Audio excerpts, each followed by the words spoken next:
Eyewitness News is covering the economy now. Woonsocket City Council is meeting in less than an hour to discuss borrowing millions of dollars in anticipating of collecting supplemental taxes from city residents and businesses. It's just one of the ideas that are floating around to help close the school department's $10 million deficit.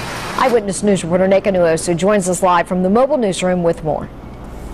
Well, Susan, you'll remember the bond rating for Woonsocket was recently downgraded, so any money borrowed would come with very high interest. We did speak with the president of the Woonsocket City Council. He says what they're asking of residents and city employees is unfair, but he says something needs to be done.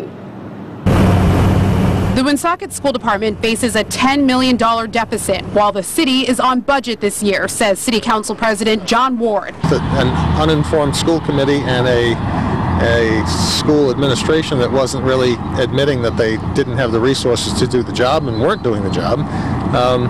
It turned into what looks like people were just covering up the fact that they didn't know. Now they know the problem is a $10 million deficit.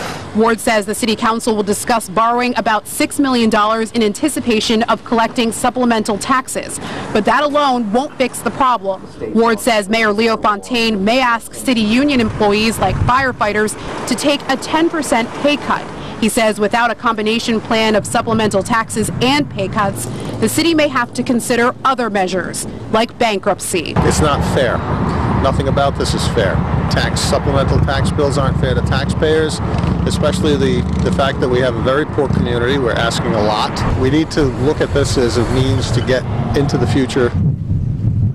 And Woonsocket residents, if you would like your voices heard on this issue, they're planning on having a public hearing next Monday at the high school. Live at the mobile newsroom, I'm Neka Nuosu, Eyewitness News.